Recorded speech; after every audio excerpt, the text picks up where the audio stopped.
Muito boa noite, amigos da Live com Erlanger. Vamos começar em breve a live entrevista de número 114. E hoje o entrevistado, que é o ex-prefeito de Niterói, Rodrigo Neves, candidato ao governo do estado. Tudo estava caminhando para a formação de uma terceira via do Rio de Janeiro, tendo dos outros, já entrou o Rodrigo. Solicitar, por favor, para entrar no vivo. Já solicitou. Volta aqui.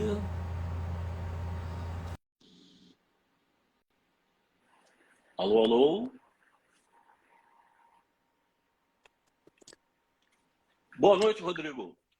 Opa, tudo bom, Erlanger? Bom Tudo falar bem? com você, tudo bem? Tudo tranquilo. Ó, aqui a minha liturgia é a seguinte: está em cargo eletivo, pode ser síndico, eu chamo de senhor. Quando está sem mandato, eu chamo de você, tá bom? Sem problema, rapaz, sem problema. Você é um querido amigo e eu tenho certeza que o nosso papo vai ser ótimo aqui com todos aqueles que te acompanham, né, que nos acompanham. Mas é um prazer estar com você, é uma alegria. Vamos, Sobretudo para vamos. conversar sobre o Rio, que É, a gente tanto ama, né? é verdade. Eu tive um momento de fraqueza, fui embora para Portugal, mas não aguentei e voltei para essa cidade. Esse estado A gente é, não é, pode desistir do Rio, né, Erlanger? não, voltei. Acho até que essas minhas lives é esse intuito de falar sobre o Rio, sobre as coisas, sobre o Brasil, enfim. Rodrigo, aqui começa todo mundo dizendo de onde veio, família, origem, seus pais, como é que é a sua família hoje, e aí depois você fala como é que você entrou na política. Vamos lá. Olha, Erlanger, eu sou filho de dois professores, irmão de também dois professores universitários, casado com uma pedagoga, Fernanda, e tenho três filhos, né? Nós somos casados já há mais de 25 anos. Eu casei muito jovem, então eu e a Fernanda estamos juntos há mais de 25 anos e temos três filhos lindos, especiais para a gente, né? E tivemos agora uma netinha que vai fazer 3 anos amanhã, a Manuela. Então, eu sou sociólogo por formação e nasci, fui criado a vida toda em Niterói, que é uma cidade que eu tenho uma paixão muito grande, que me honrou com a escolha por 2 vezes para ser o prefeito da cidade, né? Eu acho que nós, como cidadãos e as pessoas também que optam pela vida pública, eu diria para você que uma das funções mais nobres é a gente estar a serviço do desenvolvimento da nossa cidade, né? Trabalhar pela cidade onde você nasceu e foi criado. E eu já tive essa alegria, essa honra, sendo prefeito de Niterói por 2 mandatos. E como é que foi sua entrada na política? Movimento estudantil? Foi como? Olha, eu venho de uma militância social nas pastorais sociais, junto à população mais vulnerável, né? E também, além de ajudar na organização dos movimentos associativos, eu também fui um dos líderes estudantis aqui daquele período dos caras pintadas, né? Em Uhum. 1992, eu tinha 16 anos e eu era um dos líderes da União dos Estudantes Secundaristas aqui em Niterói, no Rio de Janeiro. E aí você, não, eu te conheci, você era secretário de ação, foi o primeiro cargo Eu público? fui, eu fui, eu fui vereador por 2 mandatos, fui Uhum. deputado estadual por 2 mandatos, e nesse período eu exerci, por um período de 3 anos, a Secretaria Municipal de Desenvolvimento e por um ano a Secretaria Estadual de Desenvolvimento Social e Direitos Humanos. Mas foi E depois fui eleito prefeito de Niterói. isso que eu queria que você falasse, assim, qual é quer dizer, eu acho que não tem como eu mesmo como jornalista entrevistador não falar em Aliás, parabéns pelo dia de hoje, hein? é Parabéns pelo dia do verdade, jornalista. é verdade. Eu Para você fiquei e para todos aqueles que estão acompanhando, que são é jornalistas. verdade. Olha, a gente tem que sempre lembrar isso, Erlângea, porque é preciso nesses tempos sombrios, né, de ameaças à liberdade de imprensa, né, de ameaças a jornalistas, né, que a gente faça sempre a defesa da liberdade de imprensa, né, da democracia e da atividade do jornalismo, né? Eu tenho vários amigos jornalistas e durante meus 8 anos de prefeito eu fui muito criticado pelos jornalistas, também reconhecido e apoiado, mas o mais importante é que o jornalista e a imprensa têm um papel fundamental na democracia e para melhorar, né, a qualidade da política, a qualidade da gestão pública e a qualidade de vida dos cidadãos, né? É uma pena que só reconhece a nossa importância quando a democracia está ameaçada ou quando acontecem esses disparates, disparate é leve, né? Como a questão da pandemia com fake news. Eu acho que a única coisa de positivo que teve nessa lama da fake news é que mostrou que a informação credenciada mesmo vem da grande imprensa e tal, mas a gente não vem falar sobre jornalismo, não. Mas eu estava dizendo que cometeu um erro de português, dizendo que foi saldo positivo, mas não há dúvida que o seu resultado na prefeitura de Niterói foi bem sucedido, tanto que você fez sucessor no primeiro turno, mas fala um pouco assim, o que você diria que é a síntese do seu trabalho lá? Olha, Erlanger, Niterói é uma cidade que foi a capital do antigo estado do Rio, né? Uma cidade grande na região metropolitana, uma das 5 maiores cidades do estado. E quando eu assumi a prefeitura em 2013, Niterói ainda estava sofrendo muito com aquela tragédia de 2010. Não sei se você se lembra, aquela tragédia do Bumba, que afetou todas as regiões de Niterói e todas as comunidades, né? Então, aquela tragédia, ela desorganizou profundamente a cidade, a administração da cidade. E quando eu assumi Niterói em 2013, a cidade estava num processo de decadência, né? Numa crise financeira grave.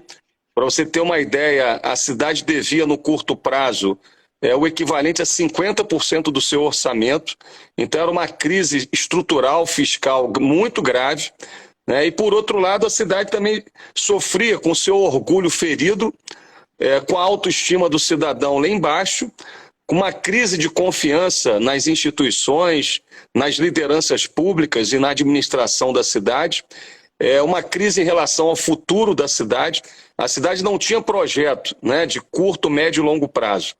Então, eu assumi nesse contexto, venci uma eleição difícil, porque eu era o candidato contra a máquina do governo, né? Para você ter uma ideia, eu tive apoio de um vereador em 21 vereadores da Câmara, né? Apenas um. Então, eu tive muito apoio da sociedade civil de Niterói e venci essa eleição difícil em 2012 e assumi a prefeitura num contexto dramático, né? E aí nós implementamos um novo modelo de gestão, um novo modelo de governança, investimos muito em modernização da gestão, fizemos um programa de gestão fiscal nos 2 primeiros anos muito rigoroso, que permitiu a gente ampliar a arrecadação sem aumentar impostos, mas desburocratizando, simplificando a carga tributária da cidade, estabelecendo uma relação com os empreendedores, com o setor privado, desenvolvendo a economia local em vários setores que estavam adormecidos e que tiveram apoio da administração, e ao mesmo tempo reduzimos despesas desnecessárias, né? O que permitiu, nesses 2 primeiros anos, fazer um superávit nas contas públicas e começar a realizar investimentos. E, paralelo a isso, estruturamos um plano estratégico, né? Todas as cidades que se tornaram uma referência em qualidade de vida, em boa gestão pública, como Barcelona, tem um segredo, né? Que é o fato das pessoas, né, trabalharem com um plano de médio e longo prazo.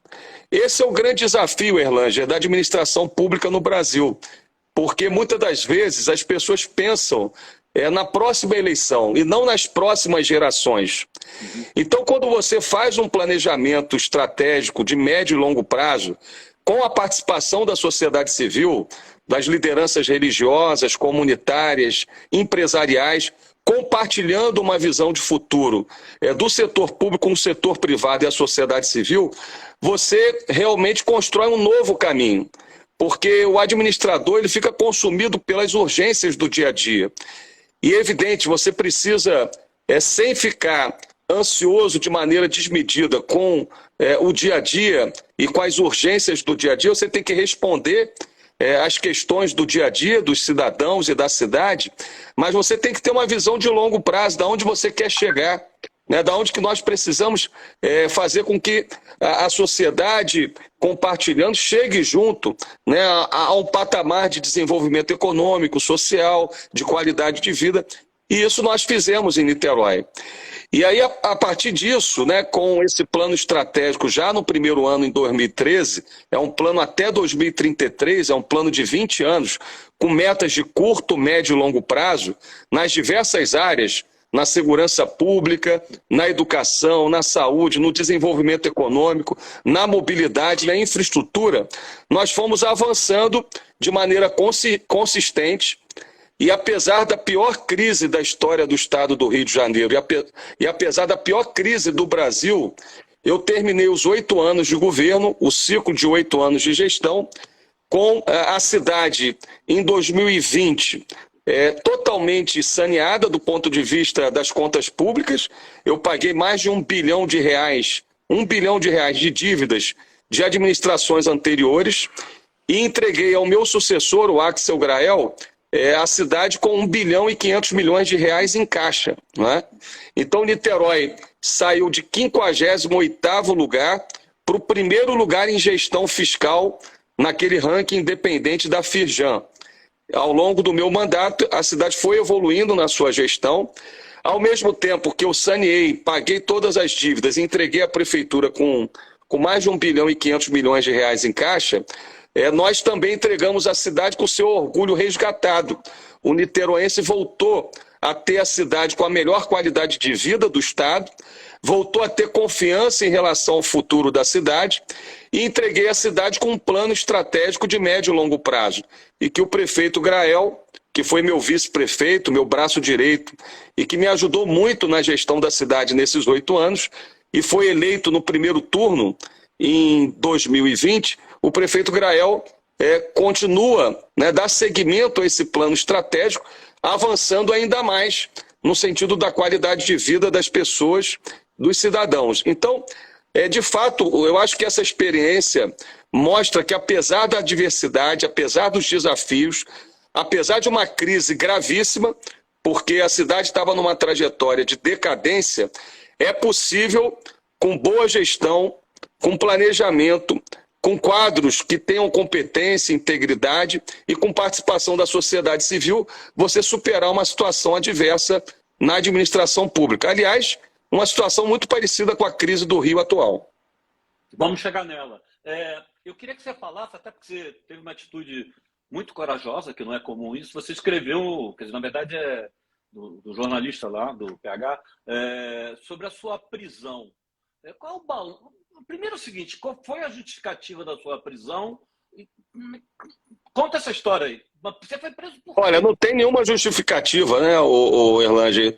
A única justificativa é o ambiente que nós estamos vivendo e vivemos em período recente do Brasil, de violência ao devido processo legal, né, de agressão ao Estado Democrático de Direito, porque, imagina, o livro do PH, editado pelo Auser e pelo Bruno Tis, você conhece, o Bruno e o Auser foram extraordinários editores e jornalistas do Globo, do Extra, e eu quero agradecer aqui aos três, né, e também ao Ronaldo Lapa, que também foi jornalista do Globo há muito tempo, e na verdade aos 4 que desenvolveram esse projeto, e o livro está tendo uma repercussão muito positiva, porque já é um dos 5 livros mais vendidos no Rio de Janeiro, e eu acho que é muito importante a gente fazer isso, porque é inaceitável, em plena vigência do Estado Democrático de Direito, né, o prefeito da segunda cidade mais importante do ponto de vista, né, da história, né, foi ex-capital, né, o maior orçamento do Estado, né, sem nunca ter sido ouvido, né, aliás, até hoje. 3 meses, né? Você ficou preso 3 meses. Não, eu nunca fui ouvido nesses 4, 5 anos, eu nunca fui ouvido, né? Nunca fui colocado diante de uma autoridade para prestar qualquer tipo de esclarecimento, nunca fui convidado para prestar qualquer esclarecimento, nem nas piores ditaduras, né? Nem no regime lá stalinista.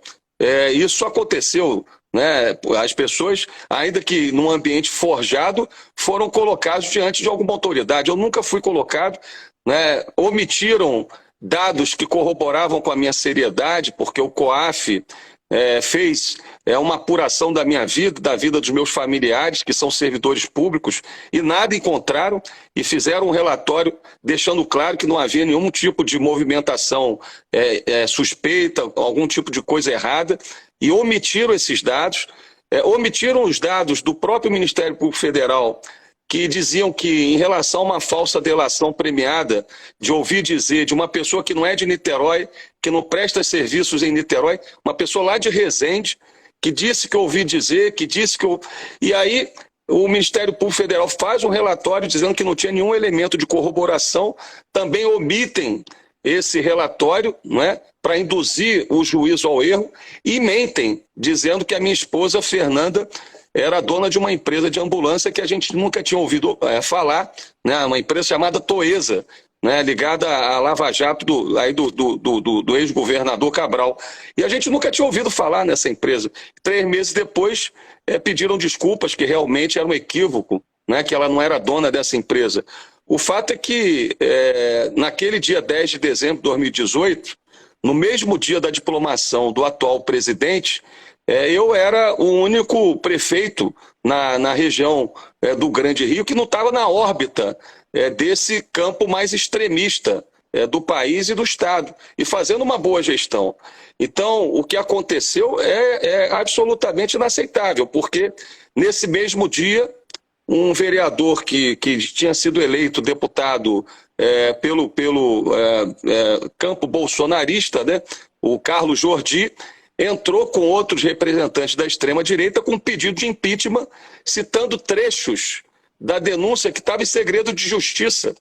E como eu não tinha vice-prefeito, o meu vice-prefeito, o Conte Bittencourt, ele tinha renunciado ao mandato para assumir o mandato de deputado. Se eu sofresse impeachment, teria que ter novas eleições 2, 3 meses depois. Então, por isso que o livro fala em captura do cargo. Na verdade, o que você está dizendo é que foi uma jogada para tentarem pegar a prefeitura de Niterói, é isso? Eu acho que o PH e os editores foram muito felizes ao narrar a história, né, e evidenciar realmente toda aquela trama, né? E o mais absurdo é que quando isso fica claro, o Tribunal de Justiça, por 6-1, porque aquela prisão ilegal, injusta, né, completamente absurda, infame, e que impôs à minha família, impôs à minha esposa, aos meus filhos, um sofrimento enorme, aquela situação tinha sido decidida por uma decisão monocrática de um juiz.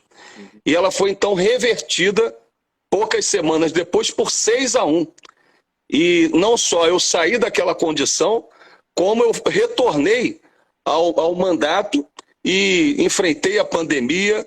Foi um esforço sobre-humano, porque além de superar um trauma daquele, eu tive que cuidar da cidade, cuidar dos cidadãos, e terminei o governo com quase 90% de aprovação, e o meu sucessor eleito no primeiro turno por 62-9%. Agora, eu quero te falar o seguinte, olha, eu já exerci funções como deputado, nunca fui acusado de estar, até porque não é a minha história, né? Em rachadinhas, em milícias, enfim, ao contrário, sempre tive uma atuação correta, digna. E Erlanger, eu terminei todos esses mandatos e não acumulei patrimônio, quer dizer, eu vivo no mesmo apartamento que a vida toda, né, nós constituímos. Eu só tenho um bem, né, um bem que foi construído ao longo de mais de 25 anos de trabalho, e por outro lado, eu não respondo a nenhum processo como réu em improbidade administrativa, o que é raro na administração pública no Brasil, graças aos sistemas que nós implementamos. Niterói foi a primeira cidade a implantar a lei de acesso às informações e a lei de transparência em um município no estado, a primeira cidade a criar um portal de transparência, nós ganhamos por vários anos seguidos o primeiro lugar em transparência na gestão pública, tanto da CGU, que é um órgão independente do governo federal, como do Ministério Público Federal. E minhas 8 contas, né, os 8 anos do meu governo, tiveram suas contas aprovadas pelos órgãos de controle externo com muito reconhecimento. Então, evidentemente que isso não se coaduna com um político safado, corrupto, enfim. Ao contrário, né, naquele contexto e nesse contexto de crise mais geral das cidades, uma das poucas cidades que estava e que está funcionando é Niterói. Sem querer forçar a mão, porque você não traz esse assunto, e até a gente já conversou que a sua alma é cristã, que você sempre diz que não tem ressentimentos, mas tem a história do seu pai, né? Claro, claro, claro. Você não faz ideia e não cabe aqui ficar falando sobre isso, né? O livro fala um pouco, né?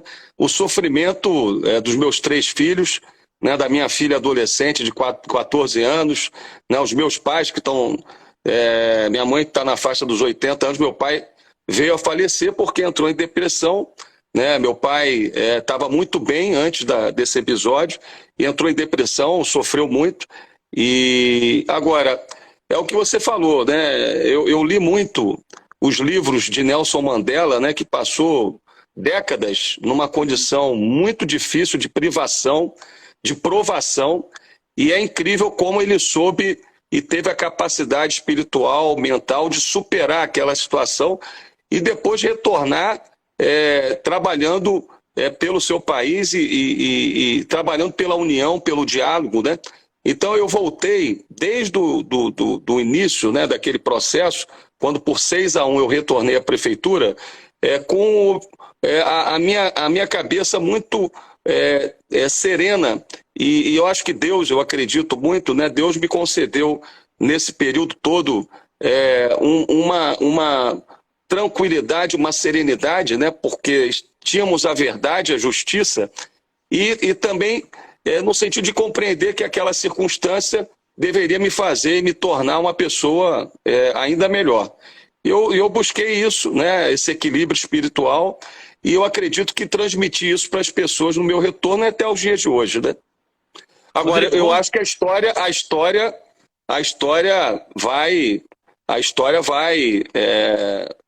vai registrar o que de fato, infelizmente, o livro evidencia. O que de fato aconteceu. Uma tentativa de golpe que foi frustrada, porque a sociedade de Niterói é esclarecida e não comprou aquela ideia, né, aquela falsa ideia que estavam tentando vender, e ao mesmo tempo as instituições do sistema de justiça funcionaram, e por 6-1, por decisão do tribunal, eu retornei ao mandato. Rodrigo, vamos vir para o outro lado da Baía de Guanabara. Eu achava que hoje, quando a gente marcou, nem lembrava que era dia do jornalista, mas achei, nos últimos dias, ainda mais com a história de que o prefeito Eduardo Paes estava antecipando uma conversa com o Lupe, do presidente do PDT, e a expectativa é de que hoje a tal da terceira via ficasse consolidada na aliança PSD-PDT. Foi para o espaço? Olha, Erlanger, esse processo de alianças sempre é muito delicado, né? Eu ainda não conversei com o presidente Lupe, que ele teve que fazer uma viagem à Bahia por conta de reuniões com trabalhistas de lá, mas pelo que ele me informou, ele tem conversado com o prefeito Eduardo Paes sobre a gravíssima situação do Estado, a pior crise econômica e social da história do Estado do Rio de Janeiro, e nós precisamos construir uma alternativa, porque, de fato, a continuidade do atual governo, né, do governador Cláudio Castro, seria a continuidade e a certeza do fracasso, porque todos os indicadores... Erlanger, veja... Deixa eu só te fazer uma interrupção. Você fala da maior crise, a gente só vê notícia do governador inaugurando estrada, inaugurando escola. Parece que o Estado está nadando em dinheiro. Não é isso, não? Erlanger, veja, a literatura da doença holandesa se aplica do início ao fim ao Rio de Janeiro. quando os royalties de petróleo estão quase nos US$ 100, como estão agora, e o câmbio está lá em cima, o Estado arrecada 16, 17 bilhões de royalties de petróleo por ano.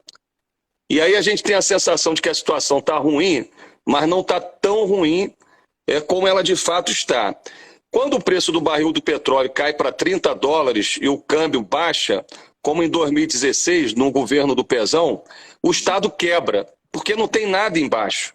Então, a maldição da doença holandesa dos royalties de petróleo se aplica do início ao fim ao Rio, porque esse processo dos royalties de petróleo, sobretudo a partir da década de 90, acomodaram as elites dirigentes do Estado, né, com esses recursos que entram facilmente nos cofres do Estado, e não se teve nenhum tipo de preocupação com planejamento de médio e longo prazo e de se compreender o processo de desorganização produtiva, econômica, urbana e social do Rio dos últimos 30, 40 anos. O fato é que, se você olhar a situação do Rio, né, e o meu objeto de estudo na sociologia foi a fusão do Estado do Rio com a Guanabara, se você observar, nos últimos 40 anos o Rio perdeu 35% de presença no PIB brasileiro.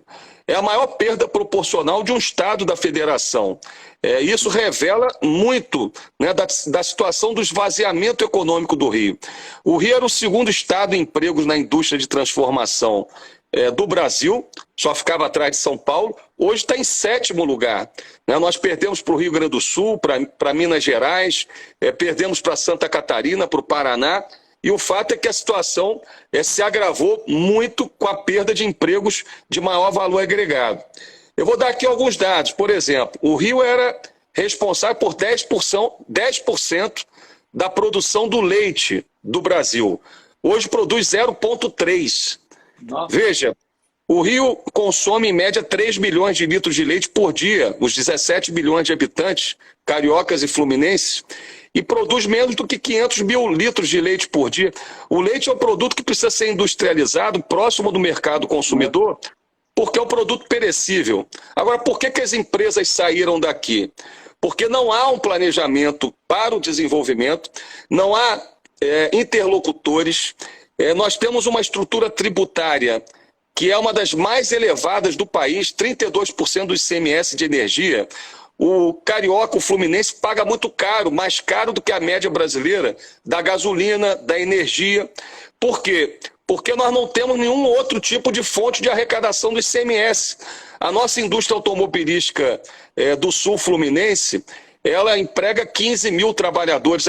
A indústria automobilística de São Paulo emprega mais de 220 mil trabalhadores. Claro que eu não estou falando que nós vamos chegar à situação de São Paulo, mas é absolutamente inexpressiva. Eu vou dar aqui um outro dado importante que tem a ver com aquilo que você conhece muito, né? O setor do audiovisual, né? O cinema. Quando Fernando Henrique Cardoso criou a Ancine em 2001, o Rio produzia 60% do conteúdo audiovisual do cinema brasileiro. Ano passado caímos de 60% para 8%. Como é que pode, Erlândia, a gente com paisagens cenográficas lindas, porque a cidade do Rio, a cidade maravilhosa, é uma das cidades mais bonitas do mundo, né? Niterói é uma das cidades mais especiais, mais bonitas do Brasil, né? Nós temos cidades maravilhosas no Rio, nós temos aqui os artistas, o polo da Globo, o Projac, o polo da Record, ou seja, nós temos aqui todas as condições de sermos a caixa de ressonância e o principal polo do audiovisual do cinema brasileiro. E, entretanto, estamos perdendo de maneira expressiva, né, a presença nesse segmento, né, nesse setor da indústria do audiovisual, que é uma vocação do Rio e tem a ver com a projeção da imagem, com a projeção nacional e internacional, né, com o soft power, né, do Rio de Janeiro, né, com a dimensão do turismo, né, do entretenimento. Ou seja, a crise do Rio, meus amigos, é muito grave, né? E eu tenho convicção, infelizmente, Erlândia, que se nós não tivermos um projeto de salvação a partir de janeiro de 2023, nós vamos aprofundar essa crise, agravar essa crise, porque o atual governo não tem um projeto né, de recuperação estrutural do Rio de Janeiro. E com todo respeito ao Freixo, que é um bom parlamentar, né, um parlamentar necessário no parlamento, no Congresso, mas ele nunca passou por uma experiência administrativa e, evidentemente, o Rio é o maior desafio de gestão e de governança do Brasil.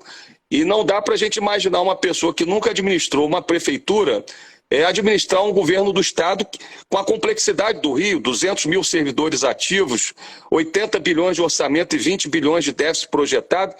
Agora, o que eu tenho falado, Erlângea, e daí a minha convicção, né, da necessidade de se ter uma alternativa a essas duas candidaturas, é que nós não podemos confundir as causas com as consequências da crise do Rio. Ou seja, nós temos hoje quase 70% da força de trabalho do Rio ou desempregado na informalidade, né? Nós temos a pior... 70%. Nós temos 20% de desempregados. É muito maior do que a taxa do Brasil, que é de 14%. Não, isso é que eu tomei um susto, porque eu sabia do Brasil. Eu não tinha noção desses números. O Rio tem a pior situação do mercado de trabalho hoje, do Sudeste, e certamente uma das piores do Brasil. Então nós temos 70% das pessoas ou desempregadas ou em empregos muito precários e informais, né? São empregadas domésticas, motoristas de Uber, esses meninos de aplicativos que levam a comida na casa das pessoas sem saber se vão almoçar, se vão jantar, sem ter 13º, sem ter férias, ou seja, uma situação quase que de escravidão. Então nós temos uma situação muito grave no Rio e a gente precisa entender isso, porque esse grau de informalidade, que é uma taxa de países muito pobres, né, do Rio de Janeiro, nos coloca numa condição onde o domínio do tráfico e das milícias tende a se consolidar e se ampliar. Nós não vamos reverter e estancar o processo de expansão da criminalidade, das organizações criminosas, apenas com política de segurança pública. Eu fiz aqui em Niterói um plano de prevenção à violência urbana e de segurança pública, com várias iniciativas que reduziram 80% os índices de criminalidade, letalidade. Tem milícia em Niterói? Não tem milícias dominando territórios nem bairros. Aliás, é a única cidade que não tem, da região metropolitana, que não tem milícias dominando territórios e bairros. Agora, por quê? Porque aqui nós temos já quase 25 anos, mais de 25 anos, de governos de centro-esquerda, do PDT.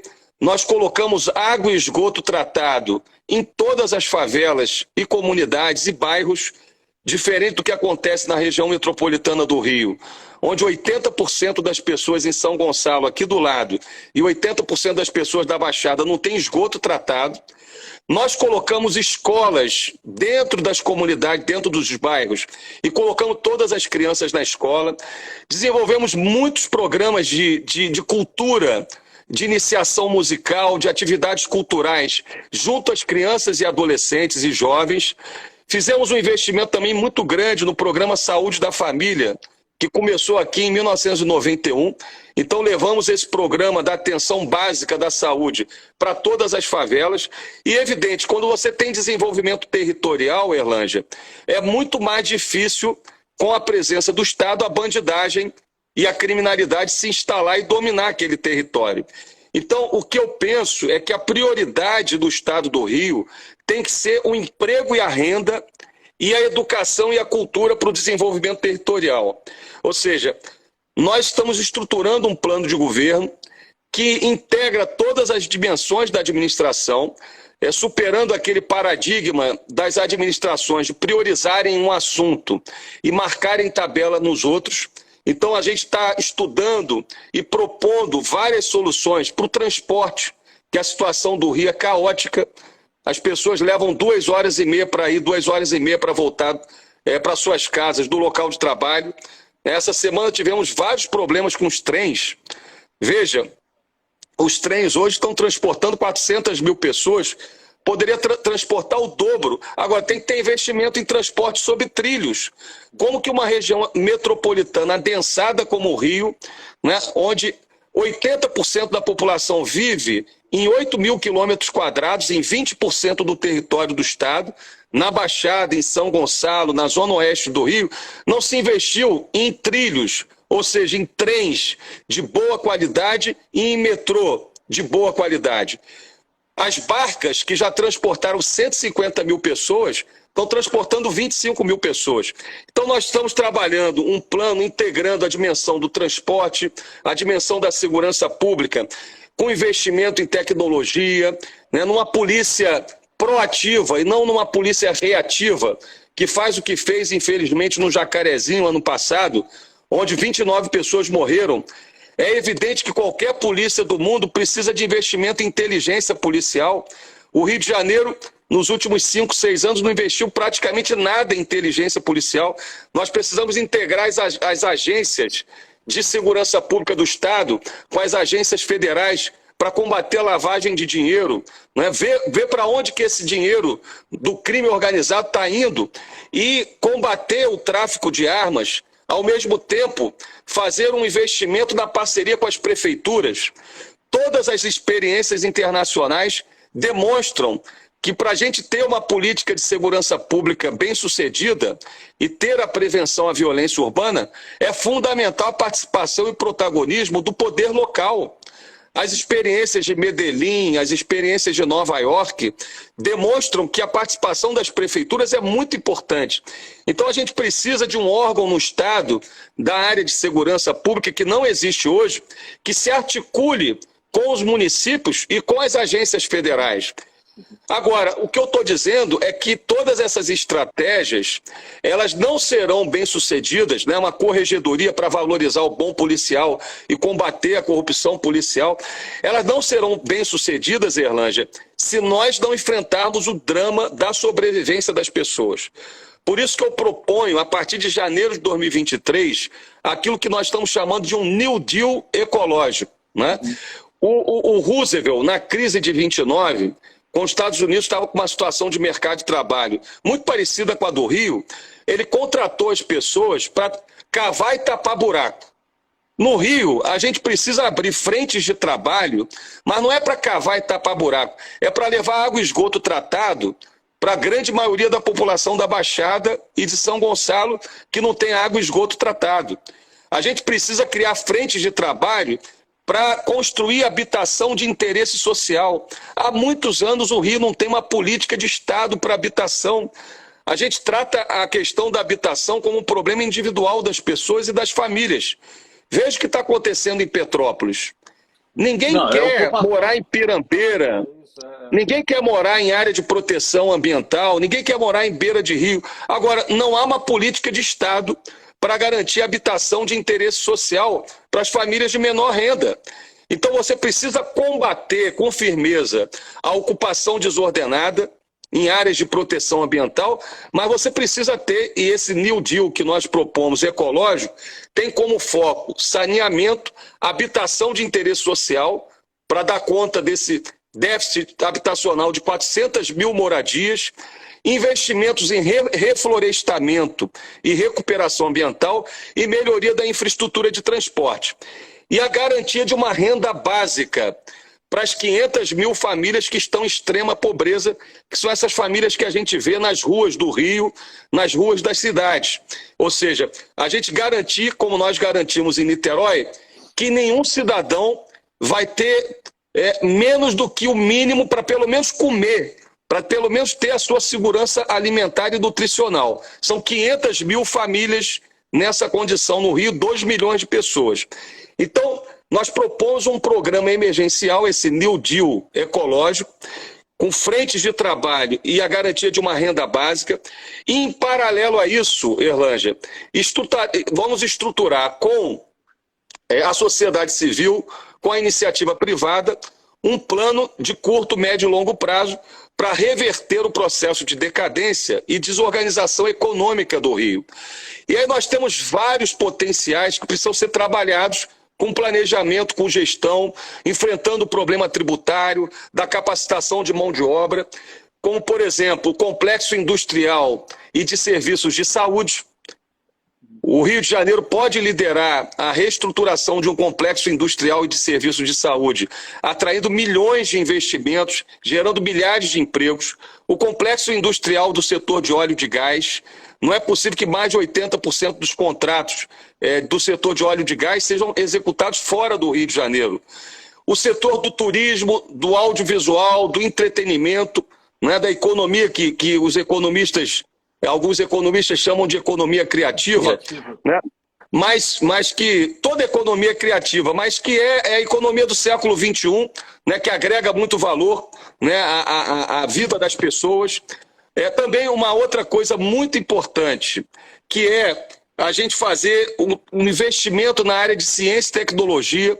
O Rio de Janeiro pode ser um dos principais polos de inovação do Brasil.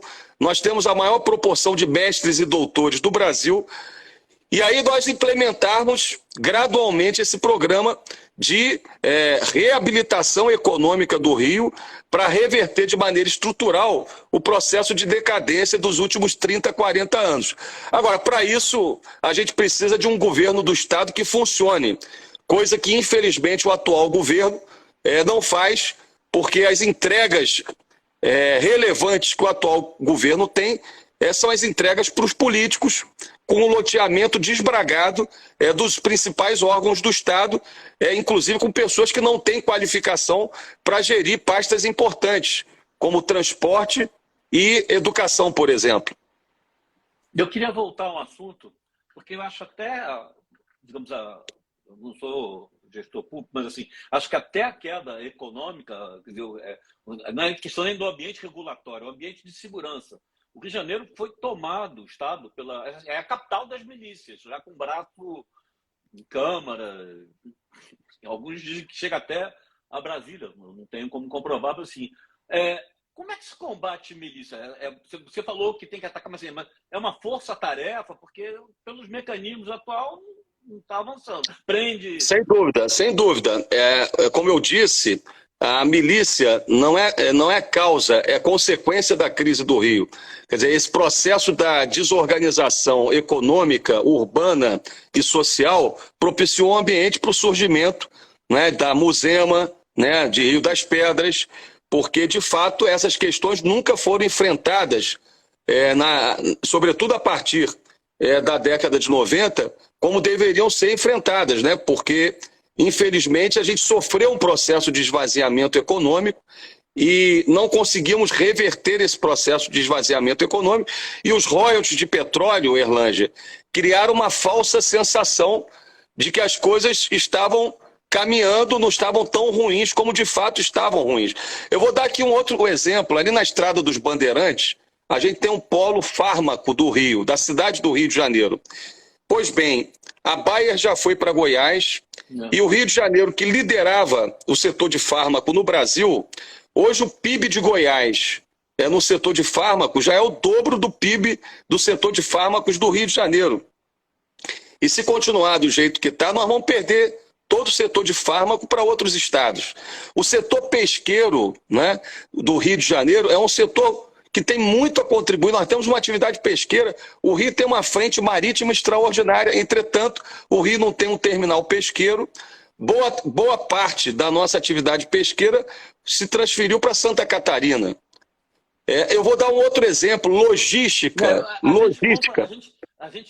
Quem consome, os restaurantes compram ostra em Santa Catarina. Eu fico sem entender se o Rio de Janeiro não tem... Mas é por isso, o Rio não tem uma política para o setor pesqueiro, não tem um terminal pesqueiro. Eu vou dar um outro exemplo aqui que também é relevante, a logística. Erlanger, por que o Rio virou a capital do Brasil em 1763, por decisão lá do Marquês do Pombal, né, que era uma espécie de primeiro-ministro do governo de Portugal? Porque o Rio ficava mais próximo de Minas, né, e ali tinha uma produção de minério, de ouro, e o Rio tinha uma capacidade logística extraordinária. Então, o Rio tem uma frente marítima extraordinária, portos, aeroportos. Agora, veja, a gente há 20, 30 anos tem uma Secretaria de Transporte que cuida de transporte metropolitano, trem, metrô, barca e ônibus, e ao mesmo tempo cuida da infraestrutura logística do Rio, portos, aeroportos, estradas. Ou seja, em nenhum lugar isso ia funcionar. Quer dizer, a Secretaria de Transporte ela tinha que se concentrar nos transportes urbanos, metropolitanos, na melhoria da qualidade desses transportes para o usuário. O que acontece? Uma secretaria fazendo as duas funções, ela não faz nenhuma nem a outra coisa de maneira correta, competente. Aliás, São Paulo já separou essas áreas há muito tempo, há mais de 15, 20 anos. Então, o Rio tem que ter um foco na sua infraestrutura logística para dar competitividade à nossa economia. Veja, a gente tem aeroportos extraordinários, mas o aeroporto do Galeão estava ameaçado recentemente por uma concessão mal feita do Santos Dumont, né? O Porto do Açu, em Campos, que tem o potencial de ser um dos melhores portos da América do Sul, com uma capacidade logística extraordinária, até hoje não está com plenamente a sua atividade sendo feita, né, logística, porque o Estado foi incapaz de fazer uma estrada de 40 quilômetros para acessar o porto. E aí as mercadorias, as cargas têm que passar por dentro da cidade de Campos. Então, a estrada Rio-Santos, que foi feita na década de 70, onde tem as usinas nucleares de Angra 1 e Angra 2, e ali você tem uma infraestrutura, um potencial para desenvolver o turismo extraordinário. A Rio Santos está completamente degradada, nunca sofreu qualquer tipo de investimento nos últimos 40 anos. E por aí vai, e por aí vai. Então, nós temos que investir também muito fortemente na competitividade da economia do Rio a partir de uma visão da logística do Rio. E eu tenho confiança, certeza que é possível dar jeito no Rio de Janeiro. Agora, a gente precisa ter boa... A gente precisa ter boas ideias. Você é otimista? Claro, agora, a gente precisa ter boas ideias, né? Agora, infelizmente, muitos dos políticos não têm boas ideias porque as pessoas estão na política para fazer negócio. Estão na política para ver os seus interesses, né? Os interesses econômicos dos grupos que os apoiam, em detrimento, muitas vezes, de uma visão de Estado. Então, a gente precisa ter boas ideias e, muitas das vezes, os políticos não têm boas ideias porque estão ali para outra coisa. Segundo, a gente precisa colocar com gente competente de pé projetos e planejamento, coisa que também é muito difícil você colocar de pé na administração pública. E mais difícil ainda do que ter boas ideias e colocar de pé projetos e planejamento é você tirar do papel os projetos e o planejamento. Porque nós temos um conjunto de regras que muitas vezes criam dificuldades para tirar uma obra, um projeto do papel. Então, você tem que vencer, Erlângea, vários obstáculos. Não é fácil governar, não é fácil realizar na administração pública, mas nós em Niterói mostramos que isso é possível fazer para melhorar a qualidade de vida das pessoas. E como você me perguntou, eu acredito que é possível a gente conter a expansão do crime organizado no Rio de Janeiro. Agora, a gente precisa de uma política de segurança com base em evidências, a gente precisa ter uma política de segurança pública e uma corregedoria que valorize o policial, o bom policial, e combata a corrupção nas polícias. A gente precisa de uma política de segurança pública que invista também na integração com as demais políticas públicas, porque nós não podemos colocar somente sobre as costas dos policiais e dos agentes de segurança pública o conjunto das mazelas da sociedade. É preciso que a gente faça aquilo que eu estou propondo, um grande pacto pela educação. Nós precisamos, Erlângea, fazer o que nós fizemos aqui. Eu reabri todos os CIEPs, os Centros Integrados de Educação Pública, idealizados pelo Darcy Ribeiro e pelo Brizola, e que estavam abandonados. E olha, tem dezenas de CIEPs abandonados do Estado. Isso é um crime com as atuais e futuras gerações. Erlângea, uma criança que empunha um instrumento musical dificilmente vai empunhar uma arma na vida, porque aquilo vai dar um sentido para a vida dela, um sentimento de pertencimento à sua comunidade. Então, a educação e a cultura são instrumentos poderosos para reduzir a desigualdade social, para fazer a superação de maneira sustentável da pobreza e para a prevenção à violência. E, ao mesmo tempo, nós precisamos ter em mente que precisamos reduzir o grau de informalidade no mercado de trabalho do Rio. Nós precisamos dar condições mínimas de sobrevivência às pessoas, né, melhorando as condições do mercado de trabalho. Como eu disse, primeiro com uma ação emergencial, esse New Deal ecológico, com criação de frentes de trabalho, especialmente nessas áreas de saneamento, habitação, recuperação ambiental e melhoria da infraestrutura de transporte. E, em paralelo a isso, com o setor privado, um grande pacto com o setor privado do Rio de Janeiro, o setor privado que restou, porque muitas empresas fecharam ou saíram do Rio. Mas ainda tem muita gente boa acreditando no Rio. E se a gente tiver um governo que tenha gestão, que tenha gente séria, competente, eu não tenho dúvida, o Rio de Janeiro pode dar a volta por cima e sair dessa condição muito trágica, muito difícil atual. Bom, a gente está chegando no final, mas já que você botou... primeiro eu tenho que dizer que eu estou tentando, vou conseguir uma entrevista com o governador Cláudio Castro, também vou entrevistar o Freixo, só para entenderem que eu vou entrevistar todos os candidatos, não tem nenhuma predileção aí na sua escolha. Mas quando você voltou a falar do crime organizado, a gente se encontrou há umas 2 semanas e você estava cheio de segurança, você está ameaçado? Quem está te... Olha, Erlange, aqui durante 8 anos eu tive que andar com um reforço na segurança, porque nós enfrentamos organizações criminosas aqui. Nós combatemos, né, com apoio às polícias, né, a Polícia Civil, a Polícia Militar. Nós criamos aqui um gabinete de gestão integrada de segurança. Eu implantei aqui um centro integrado de segurança, um sistema de monitoramento de toda a cidade. Isso ajudou muito na redução, como eu disse, de 80% dos roubos de rua, roubo a veículo, roubo a pedestre. É a única cidade que está completamente monitorada, com um sistema que, inclusive, permite identificar a placa e os carros irregulares e roubados que entram em Niterói. E, por isso, nós sofremos ameaças aqui e no Disque Denúncia chegaram, inclusive, algumas informações. E, durante esses 8 anos, eu tive esse reforço. Eu fiz um programa a convite da Universidade de Coimbra no ano passado, no doutorado, sobre governança e pandemia, e retornando agora em janeiro também recebi algumas ameaças que foram registradas na Polícia Civil e estão sendo investigadas pela Polícia Civil. Então, evidentemente que o PDT tomou a providência de reforçar a segurança com carro blindado, enfim. Mas o importante é que a gente tem que ter muita firmeza. Nós não podemos desistir do Rio de Janeiro. Esse lugar é muito especial, esse lugar é muito bonito, a gente ama esse lugar e o Rio tem tudo para sair dessa condição, né? A gente precisa ter a clareza que essa eleição de 2022 talvez seja uma das eleições mais importantes da história do Rio, desde a fusão autoritária na década de 70. Veja, a criação do Estado do Rio atual é resultante de uma imposição autoritária da ditadura.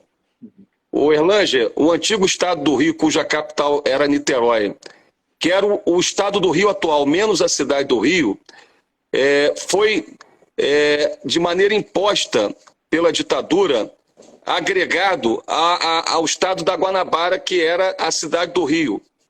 E isso sem qualquer diálogo com a sociedade civil, sem qualquer planejamento. Aí está boa parte da causa da crise do Rio, porque quem estudou, quem vê lá, olha, em 74, em junho, a emenda complementar número 20 foi enviada ao Congresso Nacional e em menos de um mês, em julho, essa fusão, que foi a primeira e a única na história do Brasil, de um Estado com outro, sem qualquer planejamento, foi aprovada em menos de 30 dias, sem qualquer tipo de planejamento prévio. E isso é uma violência enorme, especialmente com a cidade do Rio, também com o antigo Estado do Rio. Mas veja, qual é o lugar no mundo que no período colonial teve a recepção da elite dirigente da metrópole que se transfere para a sede da colônia e transforma a sede da colônia, o Rio de Janeiro, na sede do Império. Isso tem uma relevância histórica, econômica e do ponto de vista da identidade do Rio de Janeiro importantíssimo. Ou seja, o Rio, diferente de São Paulo, de Minas, do Nordeste, construiu sua identidade a partir da sua capitalidade, a partir da sua referência como caixa de ressonância do Brasil. Então nós não podemos negligenciar isso. Por isso que eu defendo, Erlanger, como já tem em outros países do mundo, como é o caso da Alemanha com Bonn e Berlim, e também da Rússia com São Petersburgo e Moscou, que o Rio tenha um status de cidade federal. Entendi. De cidade federal. A cidade do Rio, a cidade maravilhosa, tem que ser considerada pelo próximo governo, pelo próximo presidente da República, como cidade federal. Ainda que de maneira simbólica. Alguns ministérios aqui, é isso? Claro, claro, porque, veja, o mundo compreende, percebe o Brasil a partir, e muito a partir do Rio de Janeiro. Então, a imagem que é projetada para o mundo é a imagem da cidade do Rio de Janeiro. Veja, quando se fala em Réveillon, o Réveillon que se fala no Brasil é de Copacabana. Quando se faz um evento internacional, como a Jornada Mundial da Juventude com o Papa, a Olimpíada, se faz na cidade do Rio de Janeiro. O Rio é uma joia preciosa que precisa ser cuidada pelo Brasil, né? Acolhida pelo Brasil e fazer também a sua parte, o seu dever de casa. Então, conferir o status federal à cidade do Rio de Janeiro, ainda que simbólico, é reparar um erro histórico, que foi a fusão mal planejada, a retirada da capital para Brasília sem qualquer tipo de compensação para o Rio de Janeiro, e esse status federal, ainda que simbólico, vai ser muito importante para a autoestima, para a confiança do carioca em relação ao futuro. E aí, junto com isso, Erlanger, a gente não está propondo a vinda de poderes constituídos, o Congresso Nacional, o Supremo ou o Palácio do Planalto de volta para o Rio de Janeiro. Mas a gente trazer de volta para o Rio, como aliás acontece em Bonn, que é sede de 6 ministérios da Alemanha, apesar de ter saído a capital de Bonn há muitos anos, há muitas décadas, trazer ministérios para o centro da cidade do Rio de Janeiro, que tem a ver com a capitalidade que persiste e persistirá. Ninguém tem dúvida que o Rio é a referência cultural do Brasil e continuará a ser. Então você imagina o Rio com status de cidade federal e a gente trazer para o Palácio Capanema, que o governo Bolsonaro queria vender, a gente trazer para o Palácio do Capanema o Ministério da Cultura, a gente trazer de volta o Ministério do Turismo, porque o Rio é a porta de entrada do Brasil, e o Ministério da Defesa, porque boa parte do complexo de defesa das Forças Armadas estão no Rio de Janeiro. Então eu defendo a vinda desses 3 ministérios para o Rio e a concessão desse status de cidade federal ao Rio de Janeiro, ainda que simbólico, porque eu acho que isso é parte da reconstrução da autoestima, do orgulho do carioca e também do processo de reversão da decadência do Estado do Rio de Janeiro. E, ao mesmo tempo, termos um governo do Estado que olhe pela região metropolitana e pelo desenvolvimento do interior do Estado. Dessa forma, eu acredito, o Rio tem solução, o Rio tem alternativas. Rodrigo, sua despedida, você preparou alguma coisa? Vai fazer de novo discurso de palanque? O que você preparou aí? Olha, aproveitando que eu no ano passado estava em Coimbra e eu li muito Fernando Pessoa, eu poderia falar alguns poemas, mas ele diz que nós somos do tamanho, não do nosso tamanho, mas do tamanho daquilo que a gente vê. Então, evidentemente, nessa poesia, ele coloca que nenhum desafio é maior do que a capacidade humana de criar, de inventar, né, e de superar desafios, né? Ao mesmo tempo, ele fala, num dos seus poemas favoritos, e que eu adoro, que tudo vale a pena quando a alma não é pequena. Então, vamos seguir em frente, porque navegar é preciso.